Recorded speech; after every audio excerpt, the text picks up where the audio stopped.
All right. So if you are a cleaning business owner, I'm going to show you how you can increase your take home by increasing your profit margins. And that's actually going to make you scale a heck of a lot easier. So let's go over to the handy dandy whiteboard and I'll show you how we do it. There we go. That'll work. Cool. All right. So I'm going to give you the industry standard in terms of how most cleaning business owners run their companies, right? You have subs over here. Those subs you pay anywhere from, let's say, 18 on the absolute highest of high end to 30, right? I have no one person I've ever paid $18 an hour. Good luck, right? This is how most people do it. And then you, the owner, you price your service company at, let's say, 40, maybe 55 an hour. Excuse my chicken scratch handwriting here. So right there immediately, 50% of your revenue automatically goes towards cleaner pay, right? You factor in marketing, your CRM costs, any other things that are within your budget, you are lucky to be making money. That is the industry standard. Scaling, completely impossible. You don't want to get more leads because then maybe your CPO goes up. So how do you fix it, right? Because we were in the exact same spot. I'm going to give you two, but the first thing I think is going to be probably the easiest and most simple, you just got to do it the right way, is switching to a pay per job. And what I mean by that is, let's throw in an example. So let's say you book a deep clean for 300. Deep cleans are going to be your highest, essentially like hourly rate. If you were to break it down, it's going to be on the highest of high end in terms of what you would charge per hour, right? So you have your deep clean, and let's say you want your labor to be 40% of revenue, right?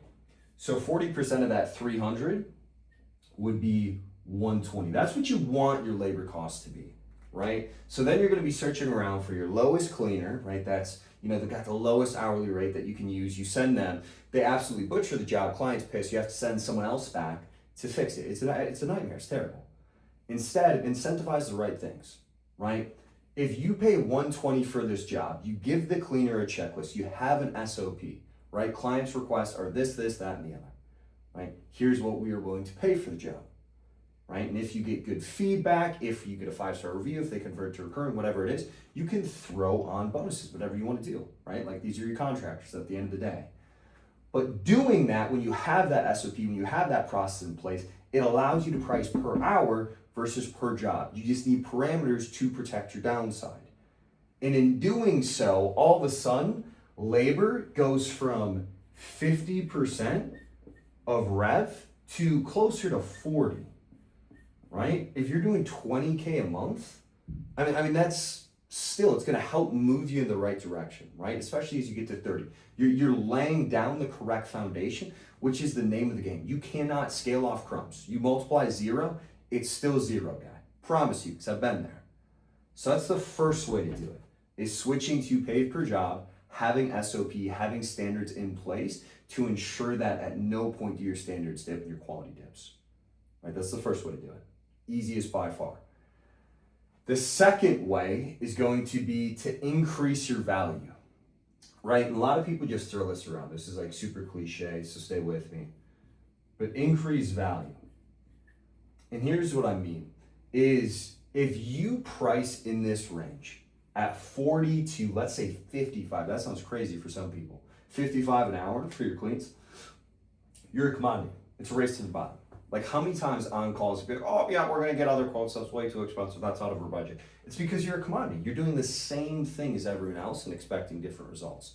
Makes no sense, right? You're gonna send someone in there, they're gonna clean, they're gonna leave. How are you different? Why would people pay more for what you have? What do you do, right? Do you do a satisfaction guarantee?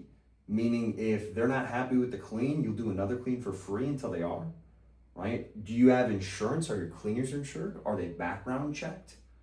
Are you licensed? Are you bonded?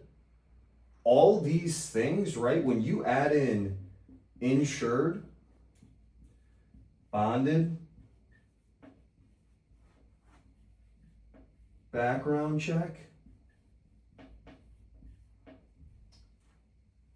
license, I mean, obviously you should be licensed, but license, I don't want to write it out really. But if you add all that in, all of a sudden you're no longer competing with these guys in the range of 40 to 55 an hour. You can raise your prices. You can be closer to, 60 to 95 for your hourly rate there. And the reason why that's important is when you make this jump from, going after people where you charge 40 to, 50 an hour, and you go up to 60 to, let's say, 95 an hour, when you start to make that jump, the client, your ICP, the person you are chasing, changes now, right? Because all of a sudden you're trying to go for the guy or the girl that wants peace of mind rather than the lowest price. And let me tell you something in case you didn't know. If you're new to this game, or maybe you haven't experienced a ton of it yet, let me tell you. This client, the people you will attract in this price point are not the easiest to deal with. 99.9% of the headaches that I've had in this business come from people like this, right? It comes from, the Airbnb's owners who want the cheapest possible price.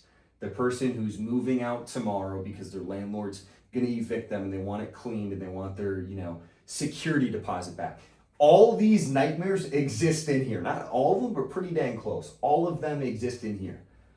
So when you switch to a pay-per-job, you increase your value, therefore you increase your prices. You can even pay your cleaners more than, which is awesome. That's like a great feeling as an owner, rather than cutting off to make money. Kind of scummy, that's just my take. But when you do that, you bring in better people. Like we had a $1,300 job last week. It was awesome. Dealing with the client, amazing, easy, sent them photos, did a virtual walkthrough, happy, outstanding, booked us again. That is how you want it to be. You do not want to constantly put out fires to make crumbs. So all of these are super cheap options that you can do. Insurance will run you maybe 70 a month, maybe 30 for your contractors. Bonded, couple $100 maybe a year. Background check can be expensive for screening talent, but license, that's also cheap too. Doing these things gets you out of the rat race, positions you as a premium. It's not only going to help you, increase your margins, but it's going to help you scale, and it's going to help you scale comfortably, not dealing with the worst of the worst to get there. So I hope you found value in this. If you are looking for a CRM, a tool to get visibility, and you want it for absolutely free, you can DM me on Instagram for Maidly. So that was the tool I showed you in the beginning. That's a CRM. We built it in-house. Transparently, I just want people to give it to give me feedback. How can we make it better? How can we, increase our prices essentially to charge to other people? And I want to bring people in essentially for free to do that. So there's no cost, we're at the cost. And hope you guys found value in this, and I'll see you in the next one.